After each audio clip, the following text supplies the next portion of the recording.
All right, we got 10 seconds. T minus 10 seconds. T minus 10 seconds that we get new cards. No new video today, so I guess there's no new champions. It's just cards.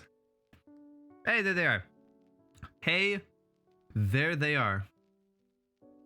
Oh, it's from every region. Oh, we got lots of regions now. Okay. Okay, the first card we get is from Targon. So does that mean we're done with champions? No. They're gonna release Azir, right? Azir is coming. Surely Azir is coming, right? They're just saving him for later. All right. So this is like the all regions drop. Okay. So the first one we get here is Destiny's Call. Is that Tiari? Is that Tiari, by the way? I think it is. 8 mana burst. Grant an ally in hand +8/+8. Hand buffing still viable? What the? Targon has never had a hand buffing card before. What is this? This is just, what? This is a Battle Fury on a card in your hand?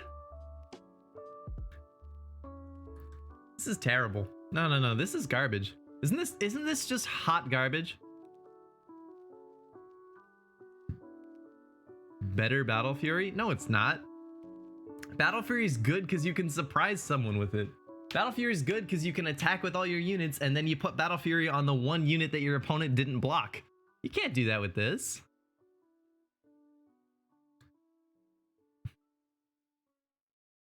+0/+4 more. I mean, yeah, it gives 4 more health. This is garbage. this is hot garbage. All right. Then they get a new landmark. So Targon gets another landmark. Star-tipped peak.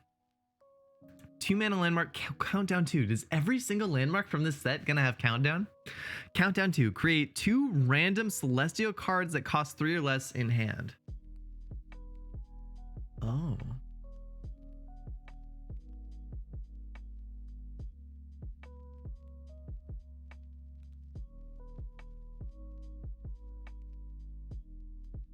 Interesting. That's wow. That is super interesting. Create 2 random celestials in hand, celestial cards that cost 3 or less in hand. No. 2 mana.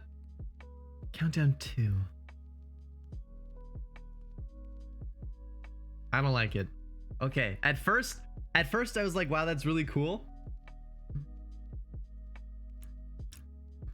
This can be cool if you want to build a Targon deck that needs these, that needs Celestials, cheap Celestials, but you don't want to run discard, right? This is like something you can put in your deck if you don't want to run Piltover. Like if you want to build an Aphelios deck that has lots of these cheap Celestials and you don't want to run Piltover and Zaun with Celeste, the painter, Spacey Sketcher. If you don't want to run Spacey Sketcher and you really want cheap Celestials, you can just stick this in your deck, and then on turn 2 you play this, and on turn 4 it doesn't hit until turn 4, right? On turn 4 you're gonna just get 2 Celestials that are cheap, and then you can like get Aphelios. You get like Nightfall Aphelios really easily, but generally you want a Nightfall Aphelios on 3, so like I don't see it. It's close, but I don't see it. All right, let's keep going. Lost Riches. 4 mana burst. Draw a treasure. Draw a treasure? Whoa. Oh, am I playing Dominion right now? Draw a treasure. If there aren't any to draw, create 2 treasures in your deck instead. Wow. That's cool. Finally, a card that references those treasures. For those of you who don't know, a treasure is those cards that are created by the 7 mana sea monster. What is that thing called? Shipwreck Hoarder? Shipwreck Hoarder. Are there more treasures now? It doesn't look like it. Unless they've show us, unless they show us some later down in this set, I don't think there are any more treasures. It's just that this will create those same treasures, right? This can create the treasure chest, it can create the plate worm egg, and it can create the big cannon that deals 5 to everything. Or if those are already in your deck from Shipwreck Hoarder, this can just draw one of them. Keel Breaker, yeah. Now, this is cool. This is a cool card. I do not for a second think that this is a good card. Not for 1 second do I think that this is a good card, at least not in a vacuum. There is now, you can now put treasures in decks that are not deep decks, and that means something, you know? Being able to put these treasures into decks, into any deck potentially that runs Bilgewater, actually does mean something, right? Like Bilgewater control could feasibly be a thing. I think it would need a little bit more support than this, but it could feasibly be a thing, right?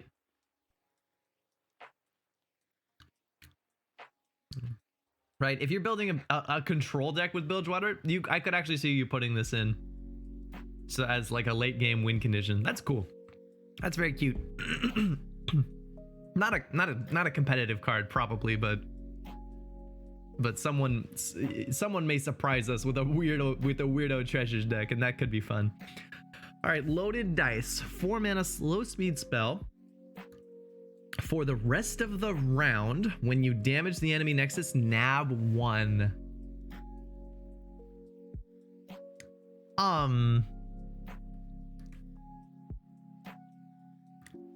Jesus. No. This could actually be crazy. This could actually be legitimately insane. With an all elusive deck, that would be very pog. There are a lot of ways to make this ridiculously pog. Are they sure? Loaded dice for the rest of the round. When you damage the enemy nexus, nab 1? Yo. Whoa, this could be bonkers. I thought, yo, does Twisted Fate not yet have enough support? This is crazy.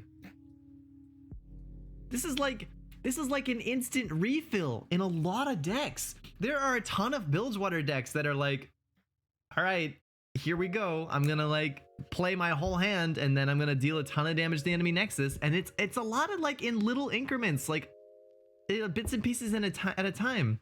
You can do that right before you play Riptide Rex. I mean, Riptide costs 8. This costs 4. You'd have to have 12 mana and a warning shot and both those cards in hand to do that. I'm not worried about that. Riptide Rex is not really a face hitter.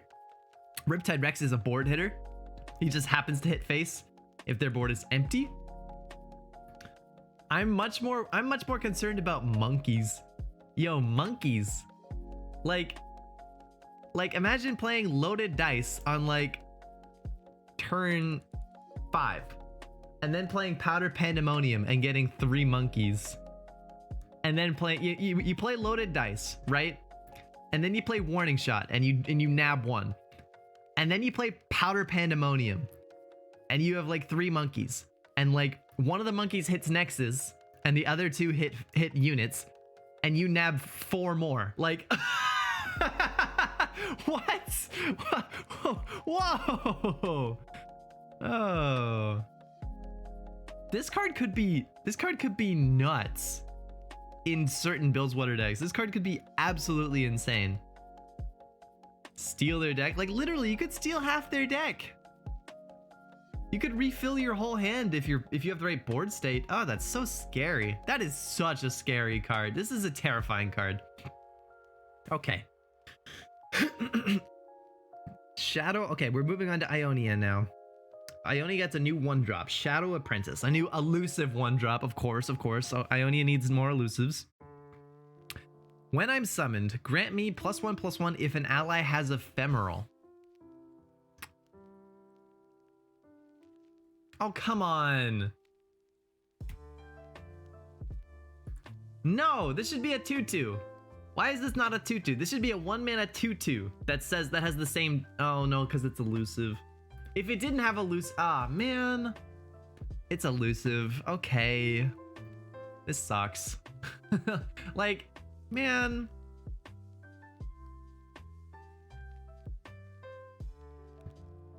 It can't be elusive. That'd be busted. When I'm summoned, grant me +1/+1 if an ally has ephemeral. Okay, I get it. It's like, it's payoff for Ionian decks that also run elusives. It's payoff for like the Zed Hecarim strategy that Riot wants people to play. Hello, happy Friday. Hello, Silas, happy Friday. I get what this card is trying to do, and I just think it sucks. I just think because every 1-drop you have to evaluate what it's like to play it on turn 1 as well as what it's like to play it on later turns. And this is a 1-drop that hates being played on turn 1, right?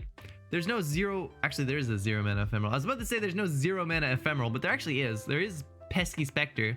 So I suppose if you play turn 1 Pesky Spectre and this, you know, that's pretty good. You get a 1-mana 2/2. But like, then you have to, but then you're down 2 cards in your hand for a, you know.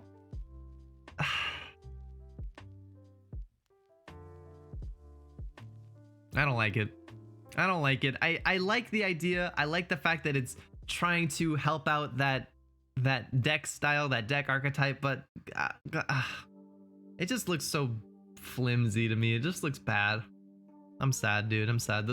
That archetype needs good cards, not bad cards. All right, another Ionian card, another Ionian unit with a tune. 4-mana 1/4 with a tune. Crappy stats. Each round, once you've summoned 3 other allies, refill your spell mana and draw 1. Shit. Once you've summoned 3 other allies.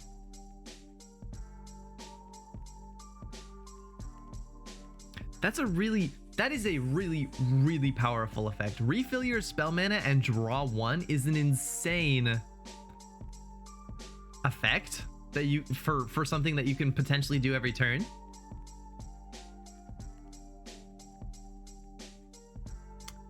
But what kind of deck would run this? What on earth? Like, this isn't gonna be in Least Index, right? Least Index are not going to be summoning 3 other allies in a turn, are they?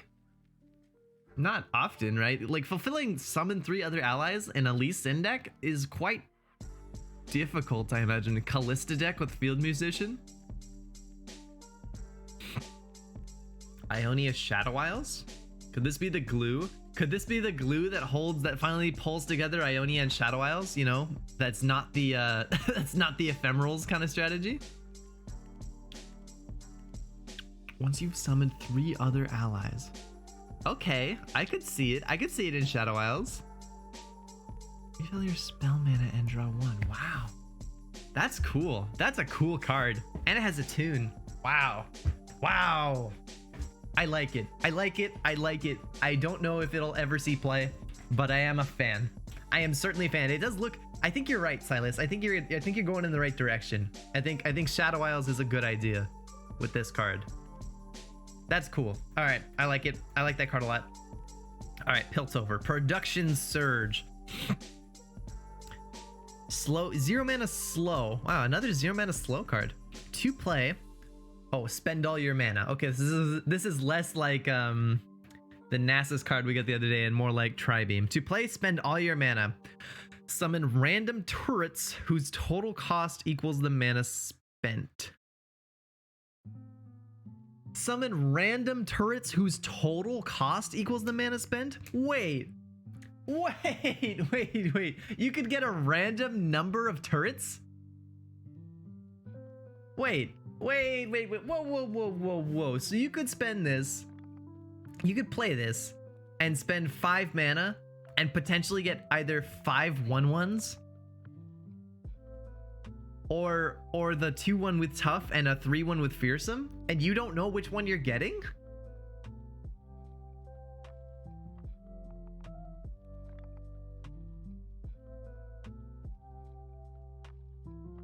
What? What the hell? What the hell is this card? Turrets, by the way, I imagine are Heimerdinger's turrets. So the turrets you're getting are the ones that Heimerdinger makes. So if you spend this, if you spend 8 mana on this card, if you cast this card for 8, you could get a T-Hex, or you could get the 7/1 with barrier and a 1/1, or you could get 2 3/1s and a 2/1. All of those are possible, and you don't know until you play it? What? The hell is that? Okay, I'm not gonna say anything more about this until we learn a little bit more about this, because the way I'm reading this sounds like it's just something you just get random shit, you know? Like, I don't like that one. If that works the way I imagine it does, I don't like it at all. It could be fun. I mean, that looks like a fun card. My goodness. All right. Next one is concurrent timelines. Hello, Echo. Okay. We just got we literally just got soft confirmation that Echo is the next Piltover champion. Neat. Neat. I would say that's pretty neat. Because that is definitely Echo. These are like literally Echo's hands. That's excellent. That's excellent. That's excellent. That's excellent. 1 mana slow. For the rest of the game, wow. For the rest of the game, the first time you play a follower each round, pick one of 3 followers with the same cost to transform it into... Wow! The first time you play a follower each round, pick one of 3 followers with the same cost to transform it into...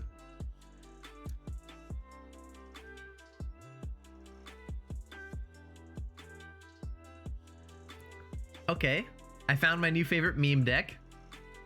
A concurrent timelines meme deck. Do you get enter the battlefield effects? If you play concurrent timelines and then you play a unit with a enter the battlefield effect, does it work? Like when I'm summoned, if you play a freaking what's something with a good summon effect? I don't know, Doom Beast. If you play concurrent timelines and then you play Doom Beast, do you get the Doom Beast trigger? That's actually not a summon effect, that's a play effect. That doesn't count. Iceveil Archer. If you play concurrent timelines and then you play an Iceveil Archer, does it frostbite anything? Because if so, that's actually a really good way to use this. You use this on things that have good enter the battlefield effects and bad stats. Marvolio. Oh,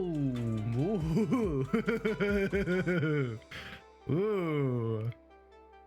Mystifying Magician with concurrent timelines. Okay, I found my new favorite meme deck. I literally just discovered my new favorite meme deck. I'm gonna monkey around with that a lot when the expansion comes out. Crimson Bloodletter. All right, we're getting into Noxus cards. What? Noxus gets 3? What? 3? 2 Targon, 2 Bilgewater, 2 Aeonia, 2 Piltover, 3 Noxus. Okay, triple Noxus here. Crimson Bloodletter, new Noxian 1-drop. Is that a doggo? Is that like a Drakehound? Crimson Bloodletter. The next time you summon another ally, deal 1 to it and grant me +1/+1. Oh, it's a crimson. Wait, it's literally a crimson card. Hello, Bokarad. How you doing, buddy? It's literally crimson. Wait, this is a nerf. This is a nerf to Crimson Curator. My boy Crimson Curator, Edvin himself just got a nerf, dude. He might create this. I saw all the cards and had to take in. I understand. My friend's screaming. Is that me? Am I your friend who's screaming? So, poor Edvin, dude. Edvin has to deal with this stupid Crimson Bloodletter that he might summon now. Edvin didn't deserve this. The next time you summon another ally, deal 1 to it and grant me +1/+1. So this is a 1 mana. Hold up. This is potentially a 1 mana 2/3 that hurts something. A 1/2 that can trigger any crimson. I mean, it is a 1/2 that can trigger any crimson. This is actually okay. So this is definitely good for the crimson archetype as a whole. Definitely, it is a good thing. But it is ironically a nerf to Crimson Curator specifically, because now Crimson Curator, when you damage him, has a chance to give you a 1-drop instead of, you know, another Crimson Curator or something. And that stinks. That being said, it is a good 1-drop. 1 mana for a 1/2, essentially a 2/3. 1 mana for a 2/3 that will damage one other unit that you have control over. That's a very good card for Crimson. That's a very good card for Crimson. Like this is kind of what Scargrounds likes. This is what Scargrounds loves. Can you take a look on the news at the new sea monster? My friend Savage Knight screamed too much over it. There's a new sea monster. Oh hey, look, a new sea monster. Yeah, we're almost there. Here, let me work my way there. So Crimson Bloodletter looks really cool. 1 mana 2/3 for Crimson. Excellent. Cool. All right. 8 mana slow speed knocks this card strength in numbers. Oh, that's garbage. That's garbage. 8 mana? 8 mana summon 2 Legion Marauders? Legion Marauder as an archetype sucks. This is not going to make it better enough. Like, I get it. If you've played Legion Marauders and you've attacked with a Legion Marauder, these are going to be bigger. So like, if you've never attacked with a Legion Marauder, this is pay 8 mana to summon 2 3/2s that both buff themselves. Actually, that both buff themselves and each other when you attack.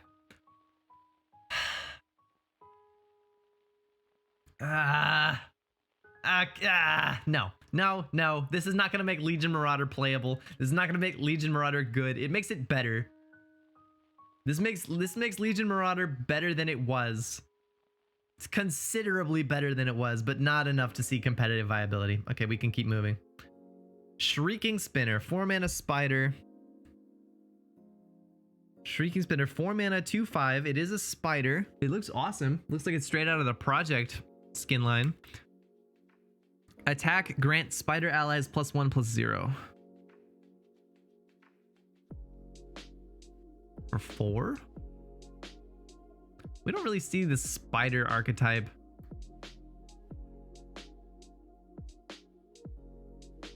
Angel live. I didn't see the new champ. I'm gonna walk away slowly. Unless you're talking about yesterday's champ, Exo, there is no new champ today. No new champ was revealed today. As if you saw the champion from yesterday, you are up to speed on champs. It's just cards. They just revealed a bunch of cards today. Shrieking Spinner, attack, grant spider allies +1/+0. We don't really see spiders as an archetype very much anymore.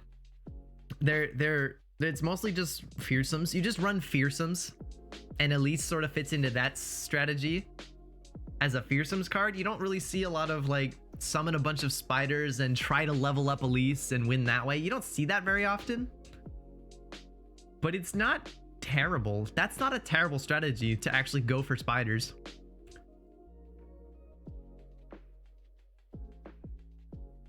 If you attack with Elise before it, you get the 2/1 spiderling. Yeah. If you attack with Elise, if you attack in the proper order, if you have these both on the board, you attack with Elise before she's leveled, and then you attack with this.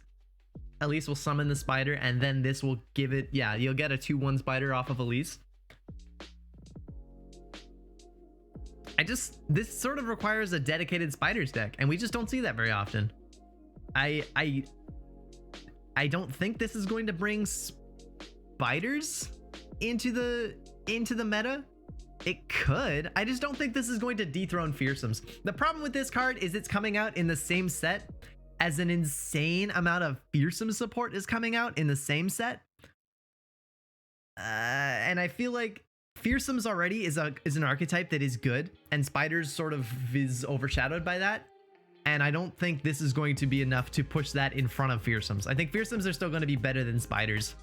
And this is not enough to change that. So unfortunate timing for the Shrieking Spinner. It's a good card, but the name of the game in Shadow Isles right now is kind of just either Kindred or Fearsomes or like Super Control Freljord stuff. So I don't see it. It's a good card, but I don't think it's the meta for it.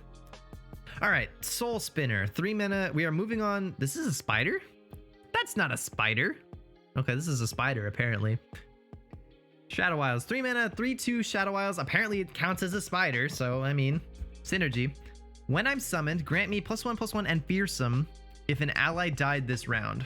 Oh wow, this is a 3 mana 4/3 with Fearsome if an ally died this round. Yeah, this is not going in the spiders package. This is going in the Fearsome package, and this is what I'm talking about.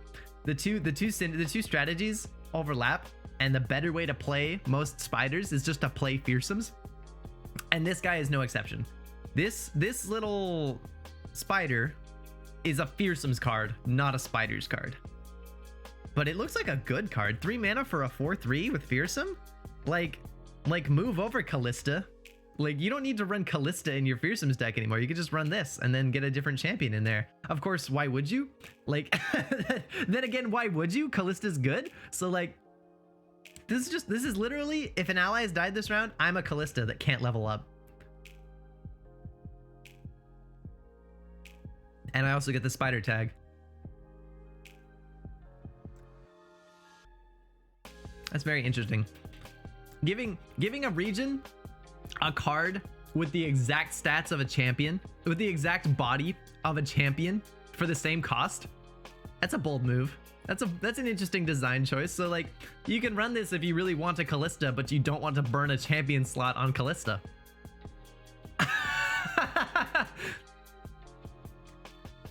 How strange. How strange. Okay, sea monster. We're looking at the. This is a 2 mana sea monster? Yo. What do you mean a 2 mana sea monster? It's a little itty bitty baby sea monster. It's still got deep, of course. It's a Shadow Isles sea monster. Okay, 2 mana Shadow Isles sea monster. Sea Scarab. Deep. When another ally dies or last breath, toss 1.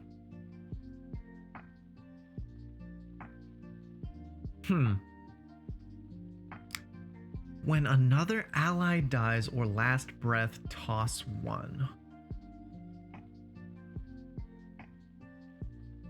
This is the one your friend was freaking out about? It tosses whenever? I understand. I understand. Yeah, I understand. When another ally dies or last breath. It says or. Isn't an ally dying still last breath? No, last breath is when it dies. Last breath is when the Sea Scarab dies. But if the Sea Scarab sees any of your other units die, it's a separate way to toss. So this has two methods of tossing. You have this on the board while anything else dies, and this tosses 1. Or when it, and also, it says or, but it means and also when I die, you toss 1 again. So in your standard, if you were trying to slot this in to a standard deep deck, if you were just trying to slot this into a standard deep deck, it wouldn't work, right? This is not better than their 2-drop, the Thorny Toad. This is not better than Thorny Toad for regular deep. However,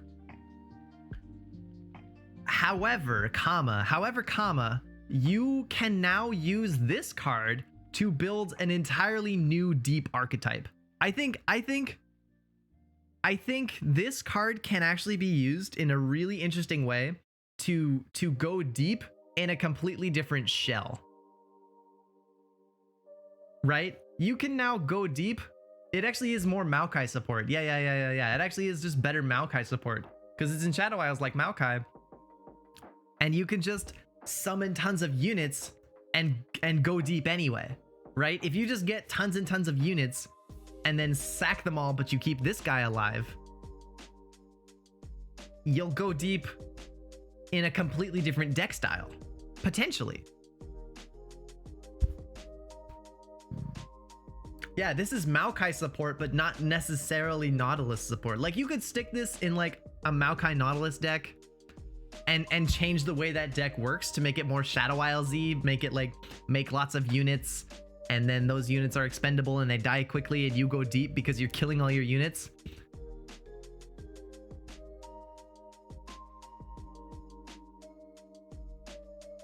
This is teasing Pike? You think so? You can't change my This is teasing Pike for Bilgewater. You can't change my mind. Okay. This is a Shadow Isles card, but okay. That's very cool. I think this is really cool. I'm not sure it's gonna be enough. It is one card. This is only one card. It's a 2-drop. It only has 2 health. It dies pretty easily. So it's pretty difficult to build your deck around this. But between this and Maokai and stuff like Blighted Caretaker, this is actually very close. Maokai, I think, is actually very close to actually being a champion that can make a deck that makes sense with this card. It's not quite there. Maokai still sucks a lot, and this isn't enough to quite save him, but I think it's pretty close. With 1 or 2 more cards like this that support that archetype of making lots of things and tossing at the same time, Maokai might become good. This is a really good card for Maokai. Okay. New 1-drop for Demacia. Dragon Chow. 1 mana 0/3 Dragon Chow. Oh god. It's so cute. Why is it Dragon Chow? No! What is this? No! When you play a dragon, it strikes me and you draw 1? What?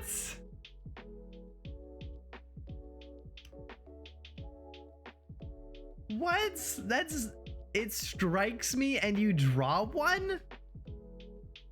Oh, my heart. Nom nom. Nom nom nom. What the hell? So wait. What is actually the point of this?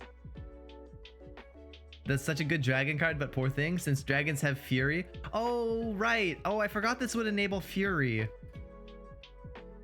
Yeah, okay. Okay, so it enables fury, but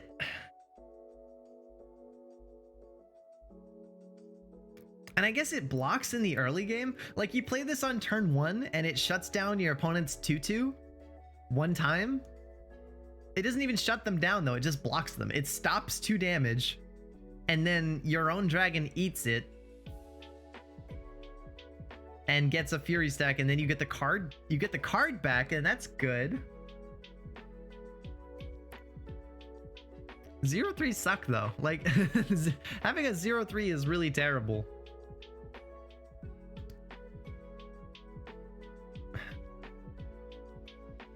That's funny. This card is good.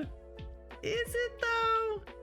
All it does is stall. It's just, you're just paying 1 mana in the early game to not take damage. And your card size doesn't change, right? Because you play 1 card, and presumably if all goes well, you get that card back. So it costs 0 cards and 1 mana.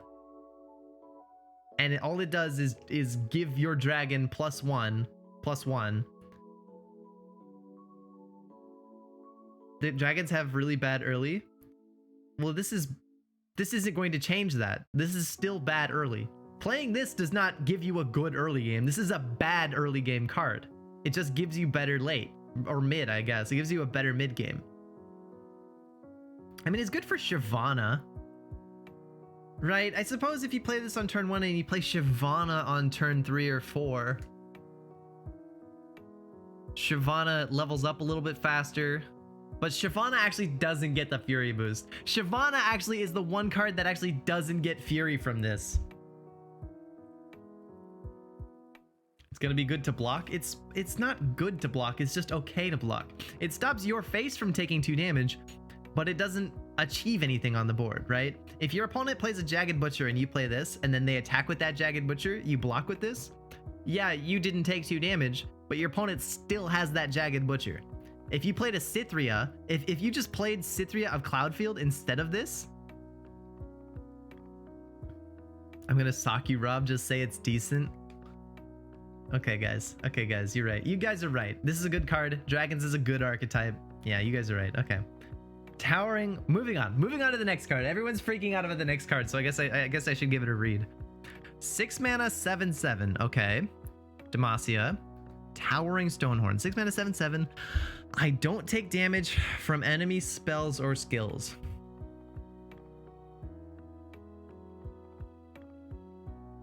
I don't take damage from enemy spells or skills.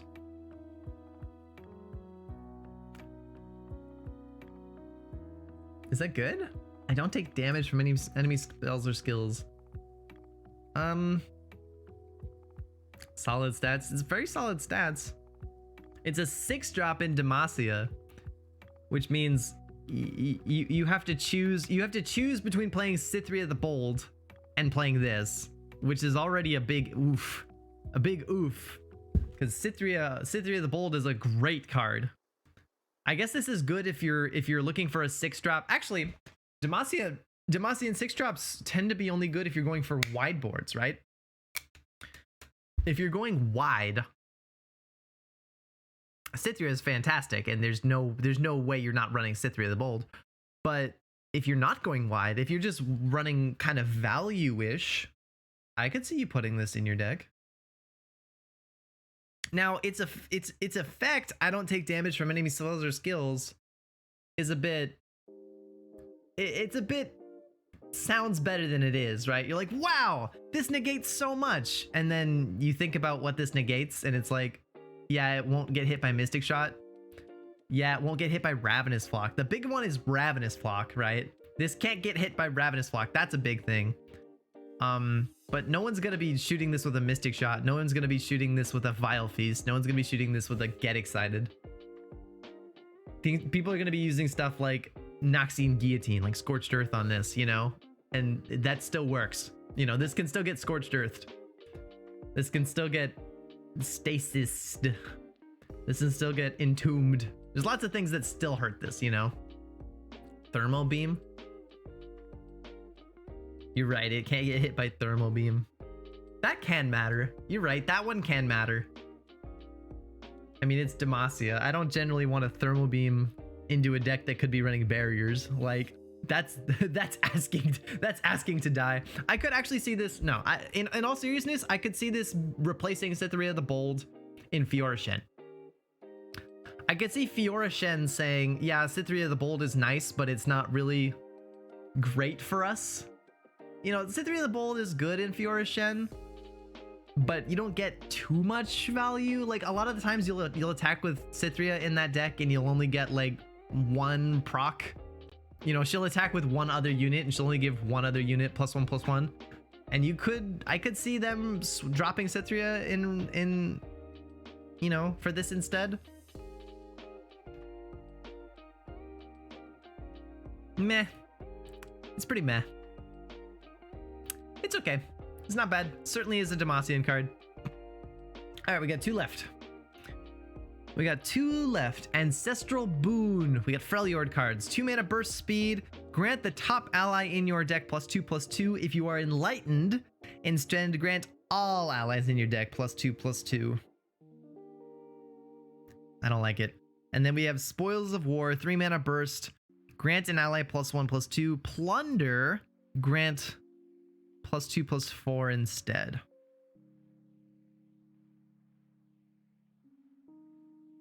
+2/+4 is a pretty big deal.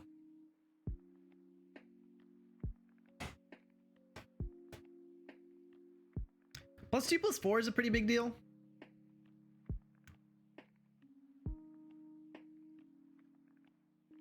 But you have to get Plunder.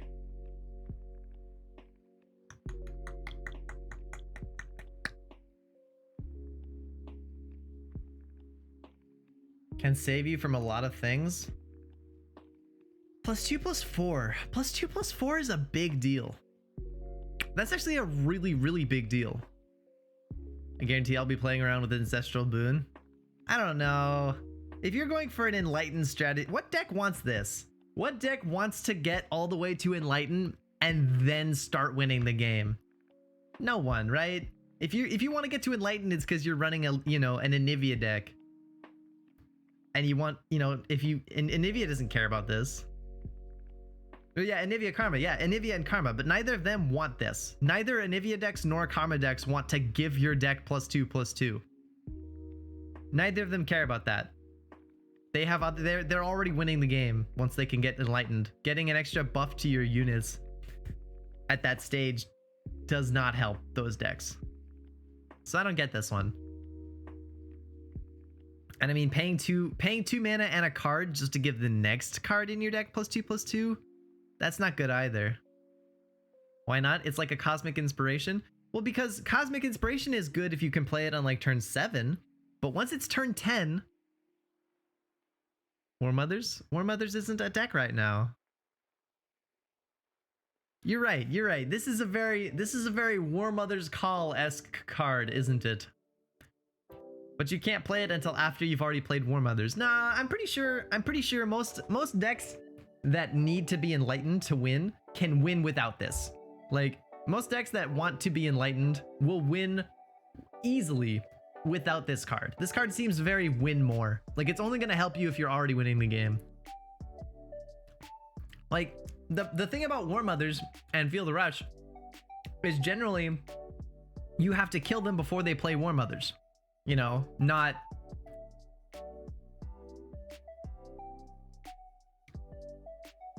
kill them after they've played War Mothers. You know, like if they've played War Mothers and then they also play Ancestral Boon, oh wow, now they're getting big things every turn, even bigger than they were already. Like, that doesn't matter. What did you think of the Chargon landmark? Star-tipped beak. I don't know. I can't. I think it's a, in a vacuum, it's a good card. I don't know if it's a good card. I don't know if any deck actually wants that. I think what I said was any card, any deck that really needs cheap Celestials but doesn't want to run discard fodder might take this, right? If you can't build your deck, if you cannot build your deck around Spacey Sketcher and discarding cards, you might take this instead. I could see that, right? If you don't want to put in things that make gems, if you don't want to put in Mountain Goat and you don't want to put in Ballistic Bot, that's just too much for you. You hate discarding, you put that in instead of Spacey Sketcher. I could see that. And then Spoils of War actually looks good. I think Spoils of War is actually a pretty good card. The problem is Plunder. You have to put this in a deck that can reliably plunder, and that's gonna be hard. Decks that can reliably plunder and also run things that they really want to protect will love this card.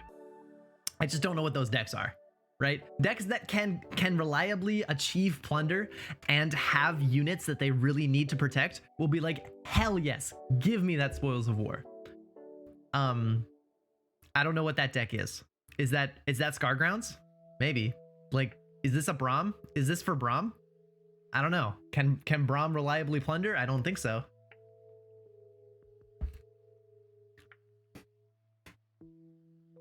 All right, those are my initial impressions.